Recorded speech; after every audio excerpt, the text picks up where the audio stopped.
Yes Gautam. പക്ഷേ തൃശ്ശൂർ പൂരം എന്ന് പറയുന്നത് നമ്മളുടെയൊക്കെ അഭിമാനകരമായിട്ടുള്ളൊരു ഉത്സവമാണ്.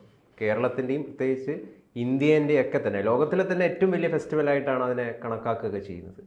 ഇപ്പോൾ പ്രധാനമായിട്ടൊരു ആശങ്ക ഉയർന്നിരിക്കുകയാണ് ചെയ്യുന്നത്, വരും വർഷങ്ങളിൽ തൃശ്ശൂർ പൂരം പാടത്ത് നടത്തേണ്ടി വരുമോ എന്ന ആശങ്കയാണ് ഈ തിരുവമ്പാടിയും പാറമേക്കാവും ഒക്കെ ഇപ്പോൾ ചോദിക്കുന്നത്. കാരണം ഹൈക്കോടതിയുടെ മാർഗനിർദ്ദേശങ്ങൾ വന്നല്ലോ. അതായത് മതപരിപാടികളിലും മറ്റു ഉത്സവങ്ങളിലും ആന എഴുന്നള്ളിപ്പുമായി ബന്ധപ്പെട്ടിട്ടുള്ളൊരു മാർഗനിർദ്ദേശമാണ് ഹൈക്കോടതി പുറത്തിറക്കിയിരിക്കുന്നത്. അതിൽ പറയുന്നതെന്ന് വെച്ച് കഴിഞ്ഞാൽ ആനകളുടെ ഡിസ്റ്റൻസ് 3 മീറ്റർ ആയിരിക്കണം, മനുഷ്യനും ആനയും തമ്മിലുള്ള ഡിസ്റ്റൻസ് 8 മീറ്റർ ആയിരിക്കണം. ഇതൊക്കെ എന്താണ് ചെയ്യേണ്ടി വന്നു കഴിഞ്ഞാൽ തൃശ്ശൂർ പൂരം തന്നെ ഇല്ലാതാവും എന്നാണ് ആനപ്രേമികളടക്കം പറയുന്നത്. എന്ത് തോന്നുന്നു മാഷെ? അല്ല, തീർച്ചയായിട്ടും അത് ഗൗരവമായിട്ട് ആലോചിക്കേണ്ടതാണ്. എനിക്ക് തോന്നുന്നു ഇക്കൊല്ലം തൃശ്ശൂർ പൂരം പല അളവിൽ ചർച്ചയ്ക്ക് വന്നതാണ്. അത് രാഷ്ട്രീയമായ വിവാദങ്ങളാണ് ഏറെയും. പക്ഷേ രാഷ്ട്രീയ വിവാദങ്ങൾക്കകത്ത് മറന്നു പോകാൻ പാടില്ലാത്ത ഒരു സാംസ്കാരിക ഉത്സവമാണ് തൃശ്ശൂർ പൂരം. അത് രാഷ്ട്രീയത്തിൽ മുങ്ങിപ്പോകാനും പാടില്ല. ഇക്കൊല്ലത്തെ തൃശ്ശൂർ പൂരം കലക്കിയത് ആര്? അത് മുതലെടുത്ത് സുരേഷ് ഗോപി ജയിച്ചോ? അതൊക്കെ കേരളത്തെ സംബന്ധിച്ചിടത്തോളം താൽക്കാലികവും അപ്രധാനവുമായൊരു വിഷയമാണ്. ജയിച്ചവരെ തോൽപ്പിക്കാനും തോറ്റവരെ ജയിപ്പിക്കാനും ഒക്കെ ജനാധിപത്യത്തിൽ ജനങ്ങൾക്ക് അവകാശമുണ്ട്. അതല്ല പ്രധാനപ്പെട്ട പ്രശ്നം. പ്രധാന പ്രശ്നം ഇപ്പോൾ ഗൗതം പറഞ്ഞതാണ്. തൃശ്ശൂർ പൂരത്തിൻ്റെ ഭാവി എന്താണ്? തൃശ്ശൂർ പൂരത്തിൻ്റെ ഭംഗിയും അതിൻ്റെ വർണ്ണപ്പൊലിമയും കെടുത്തുന്ന തരത്തിലുള്ള നീക്കങ്ങൾ പല ഡിപ്പാർട്ട്മെൻറ്റിൻ്റെ ഭാഗത്ത് പല കാലങ്ങളിലും ഉണ്ടായിട്ടുണ്ട്. അതിൽ പാരിസ്ഥിതികമായ പ്രശ്നങ്ങളുണ്ട്. ആദ്യം വന്നത് ഓർമ്മയുണ്ടോ? വെടിക്കെട്ടിനെതിരായി ശബ്ദ മലിനീകരണ പ്രശ്നങ്ങൾ നേരത്തെ ഉയർന്നു വന്നതാണ്. അപ്പം അതിൽ നമ്മൾ ഓർക്കേണ്ട കാര്യം ലോകത്തിലെ വായു മലിനീകരണത്തിൽ, ശബ്ദ മലിനീകരണത്തിലൊക്കെ വലിയ കൊല്ലത്തിലൊരിക്കൽ മാത്രം നടക്കുന്ന ഒരു പാതിരാത്രിയിലെ തൃശ്ശൂർ പൂരത്തിൻ്റെ വെടിക്കെട്ട് കൊണ്ട് നമ്മുടെ അന്തരീക്ഷത്തിൽ ഉണ്ടാക്കുന്ന മാലിന്യം എത്രയാണ്?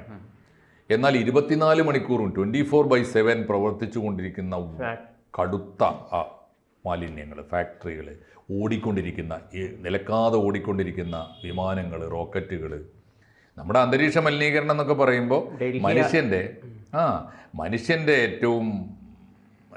ഏറ്റവും വിശുദ്ധമായ മോഹങ്ങളിൽപ്പെട്ടതാണ് ഈ പ്രാർത്ഥനയും ആചാരങ്ങളും ഒക്കെ.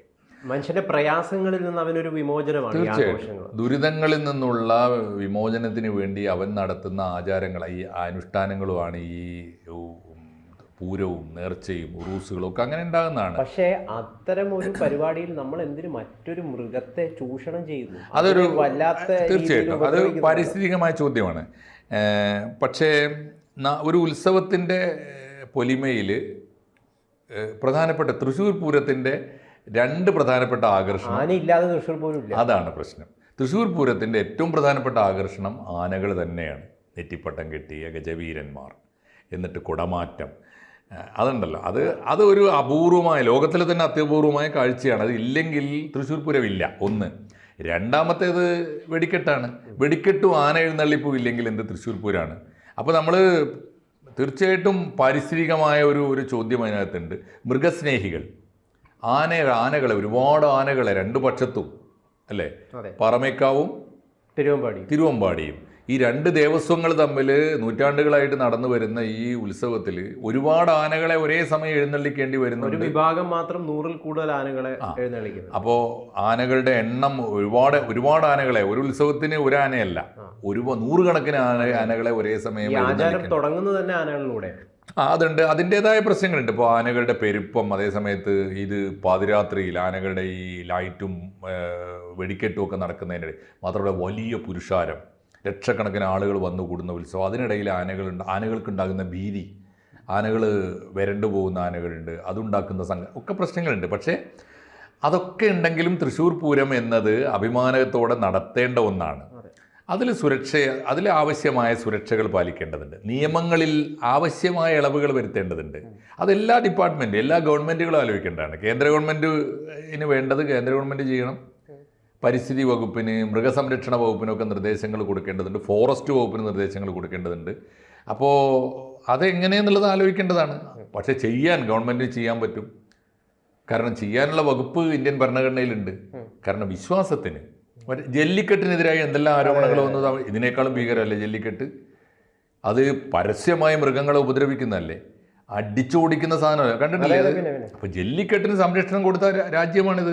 അപ്പോൾ ജല്ലിക്കെട്ടിന് സംരക്ഷണം കിട്ടുമെങ്കിൽ എന്തുകൊണ്ട് തൃശ്ശൂർ പൂരത്തിന് കിട്ടൂല? അത് ആലോചിക്കേണ്ടതാണ്. തൃശ്ശൂർ പൂരം തുരങ്കം വെക്കാൻ വേണ്ടിയിട്ട് ആഗോള ശക്തിയൊക്കെ പ്രവർത്തിക്കുന്നുണ്ടെന്നാണ് ചില തൽപര കക്ഷികളൊക്കെ പറയുന്നത്. അത്തരം ആരോപണങ്ങൾ വരുന്നേ, ആരോപണങ്ങൾ വന്നാൽ അത് കാലാകാലങ്ങളായിട്ട് ഇതുണ്ട്. കാരണം വലിയൊരു അഭിമാന ഉത്സവമല്ലേ, അതിനെ എങ്ങനെയെങ്കിലും ഏതെങ്കിലും വിധേയനെ അതിനെ ഇല്ലാതാക്കുക, അതിനെ പല ആചാരങ്ങളിലും നിയന്ത്രണങ്ങളൊക്കെ കൊണ്ടുവന്ന് അതിന്റെ ഭാഗമായിട്ടാണ് ഇത്തരം കാര്യങ്ങളൊക്കെ വരുന്നത് എന്നാണ് അവർ പറയുന്നത്. ഇതിപ്പം ജസ്റ്റിസ് എ കെ ജയശങ്കർ നമ്പ്യാറും ജസ്റ്റിസ് എ ഗോപിനാഥുമാണ് ഇപ്പൊ ഈ ഹൈക്കോടതി. അതെ, കോടതിയുടെ നിരീക്ഷണങ്ങൾ ഗൗരവമായിട്ട് എടുക്കണം. പിന്നെ ഇത്തരം ശക്തികളൊക്കെ ഉണ്ടാവാം. അതുണ്ടെങ്കിൽ പോലും അതൊക്കെ അന്വേഷിക്കേണ്ടതും കണ്ടെത്തേണ്ടതും ആരാണ്?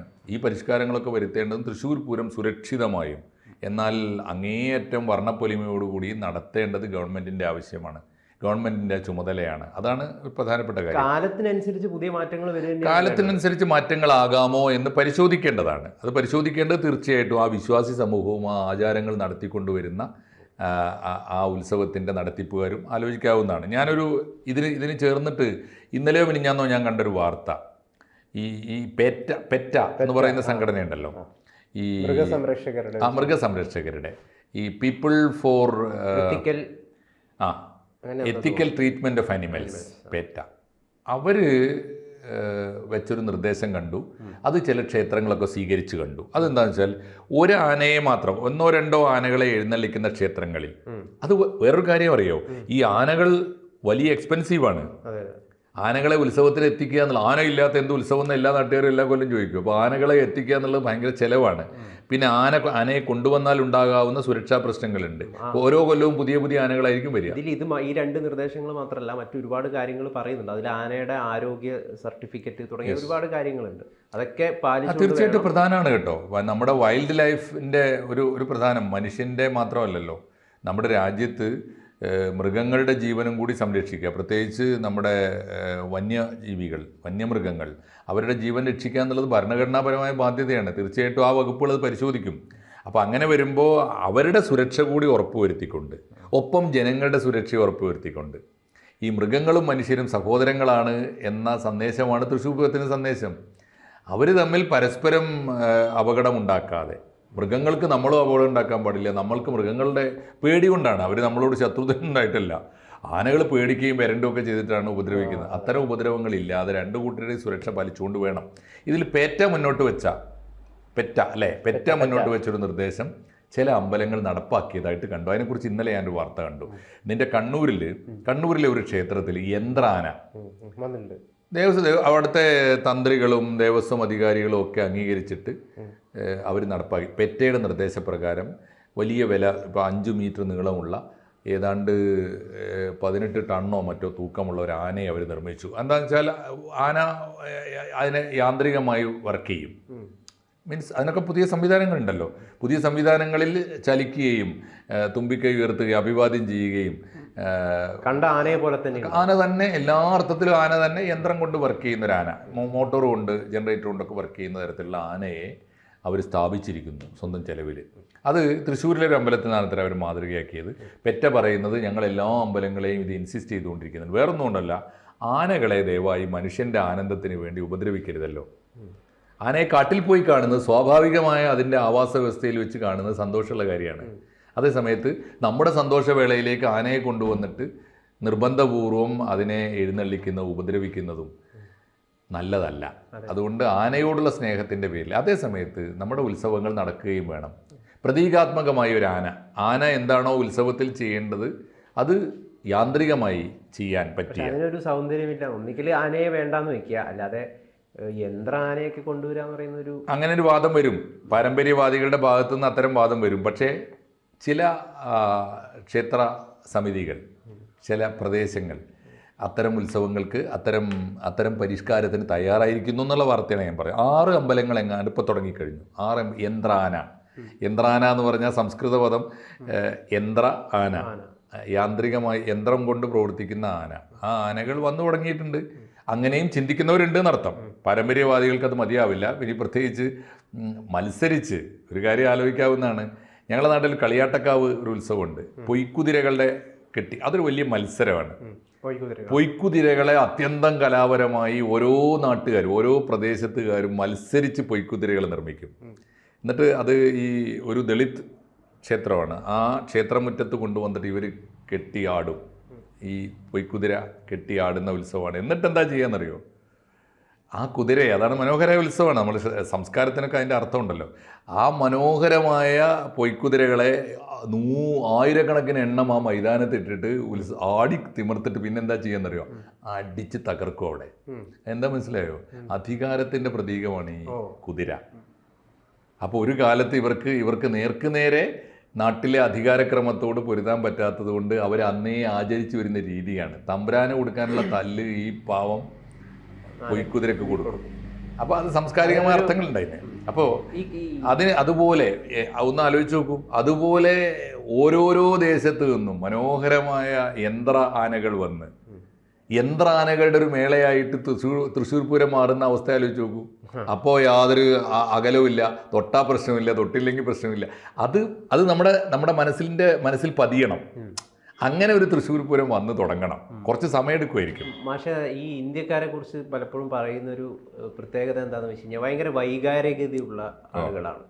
യുക്തി ബോധമുണ്ടെങ്കിലും അതിനെക്കാട്ടി ഉപരി വൈകാരികതയ്ക്ക് ഒരുപാട് പ്രാധാന്യം നൽകുന്ന ആളുകളാണ്. അതുകൊണ്ട് തന്നെ ഇന്ത്യയിൽ ഒരുപാട് കലകളും അങ്ങനെയുള്ള പല വിധത്തിലുള്ള സംവിധാനങ്ങളുണ്ട്. ഇതിനൊക്കെ ഒന്ന് നമ്മൾ ആലോചിച്ച് ചോദിച്ചാൽ വലിയ യുക്തിയൊന്നുമില്ല, പക്ഷെ കലാപരതയും വൈകാരികതയും ഒരുപാടുണ്ട്. അതിനെ തകർക്കാൻ വേണ്ടിയിട്ട് എല്ലാം യുക്തിയുടെ പുറത്ത് നടക്കണമെന്ന ചിന്തയോടുകൂടി പല ആളുകളും ഇറങ്ങിത്തിരിക്കുന്നുണ്ട്. അവരാണ് ഇതിന് പിന്നിൽ നിന്നൊക്കെയുള്ള സംസാരം. അതുണ്ടാവാന്നേ, അത് അവർക്ക് എനിക്ക് തോന്നുന്നത് ഈ സംസ്കാരത്തെ വായിക്കേണ്ടത്, ഞാൻ എപ്പോഴും പറയുന്നൊരു കാര്യമാണത്, സംസ്കാരത്തെ വായിക്കേണ്ടത് തലച്ചോറ് കൊണ്ടല്ല. ഈ തലച്ചോറ് കൊണ്ട് വായിക്കുന്നതിൻ്റെ അപകടമാണ് നമ്മുടെ സാംസ്കാരിക രംഗത്ത് പലപ്പോഴും പറ്റുന്നത്. സംസ്കാരം വായിക്കേണ്ടത് ഹൃദയം കൊണ്ടാണ്. ഹൃദയം കൊണ്ട് വായിച്ചാൽ അതിൻ്റെ സൗന്ദര്യം മനസ്സിലാവും. ഹൃദയം കൊണ്ട് വായിക്കാൻ പറ്റാത്തവന് ഒരു നല്ല കവിതയെ ആസ്വദിക്കാൻ കഴിയില്ല. അതാണ് എൻ്റെ കാര്യം. അത് ഈ ഭൗതികവാദവും ഈ നമ്മൾ പറയുന്ന ഭൗതികവാദത്തിൽ ആത്മീയതയുടെ ഒരു അംശത്തിൻ്റെ കുറവാണത്. അത് ആത്മീയതയുടെ ഒരു ആർദ്രതയുണ്ടല്ലോ, അത് മനുഷ്യനെ കവിയാക്കും. ഒരു യുക്തി ഉണ്ടാവില്ല, യുക്തി ആവശ്യമില്ല. അതിന് ഒറ്റ യുക്തി അതിന് ആവശ്യമുള്ളൂ. നിന്റെ കാൽപ്പനികത, നിന്റെ ആത്മീയത, നിന്റെ കവിത എപ്പോഴെങ്കിലും ഒരു സഹജീവിക്ക് ദോഷം ചെയ്യുന്നുണ്ടോ? ആ യുക്തി മാത്രമേ ആവശ്യമുള്ളൂ. നിനക്ക് സാന്ത്വനം കിട്ടുന്ന കാലത്തോളം അത് കേൾക്കുന്നവനും നിന്നെ കാണുന്നവനും നിന്നെ ആസ്വദിക്കുന്നവനും അത് സംഗീതം പോലെ ആസ്വദിക്കാൻ പറ്റുന്നുണ്ടെങ്കിൽ അത് ശരിയാണ് ആണ് അതിൻ്റെ ഒരു ന്യായം. അതുകൊണ്ട് എല്ലാറ്റിലും യുക്തി എന്ന് പറയുന്നത്, യുക്തി ബഹുസ്വരമാണ്, എല്ലായിടത്തും ഒരുപോലെ അപ്ലൈ ചെയ്യാനുള്ളതല്ല യുക്തി. അതതിൻ്റെ കാര്യം. തൃശ്ശൂർ പൂരത്തിൽ കുറേ കൂടി എനിക്ക് തോന്നുന്നു കുറച്ച് സമയമെടുത്താലും പരിഷ്കാരങ്ങൾ ആവശ്യമുണ്ട്. ആ പരിഷ്കാരങ്ങളുടെ ഒരു സൗന്ദര്യാത്മകത പിന്നീട് നമ്മുടെ മനസ്സിൽ, ഇതിലിപ്പോൾ കോടതി ആനകളെ എഴുന്നള്ളിക്കരുതെന്നും പറഞ്ഞിട്ടില്ല. അതിന് ചെറിയൊരു നിയന്ത്രണങ്ങൾ കൊണ്ടുവരണം.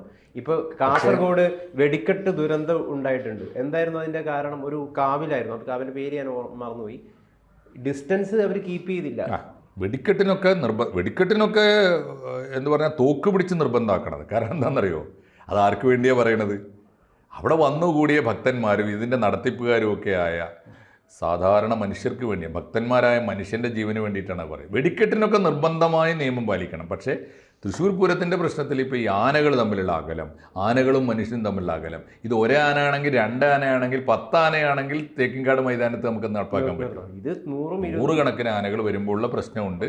അത് പരിഹരിക്കാൻ ഗവൺമെൻറ്റും ജനങ്ങളും പൂരത്തിൻ്റെ നടത്തിപ്പുകാരും ഒക്കെ കുറച്ചുകൂടി ഗൗരവമായിട്ട് ആലോചിക്കണം. പരിസ്ഥിതിവാദം പൂർണ്ണമായി തള്ളിക്കളയേണ്ടതില്ല, കാരണം ആനയുടെ ജീവനും പ്രധാനം തന്നെയാണ്. അപ്പോൾ ഇതെല്ലാം കൂടി ചേർന്ന് ഒരു സംസ്കാരത്തിൻ്റെ ഒരു സമന്വയത്തിൻ്റെ ഒരു സമീപനം. എന്തായാലും തീർച്ചയായും ആചാരമാണോ വലുത്, ആനകളാണോ വലുത് എന്നുള്ളത് ഒരു ചോദ്യമാണ് നിലനിൽക്കുന്നത്. അല്ല, രണ്ടും വേണം, രണ്ടും പ്രധാനമാണ്. ആചാരങ്ങൾ മനുഷ്യൻ്റെ സംസ്കാരത്തിൻ്റെ ഭാഗമാണ്. നമ്മളിതൊക്കെ കഴുകി വൃത്തിയാക്കി കളയുമ്പോൾ, ഈ ചുമര് മുഴുവനും തേച്ച് മിനുക്കി വൃത്തിയാക്കി കളയുമ്പോൾ, സകല ചുമർചിത്രങ്ങൾ നമ്മൾ മായ്ച്ചു കളഞ്ഞാൽ സംസ്കാരത്തിലൊന്നും ഉണ്ടാവില്ല, ജീവിതത്തിനൊരു വൈവിധ്യം ഉണ്ടാവില്ല, വർണ്ണമനോഹാരിത ഉണ്ടാവില്ല, ആഘോഷങ്ങൾ ഉണ്ടാവട്ടെ. തീർച്ചയായിട്ടും.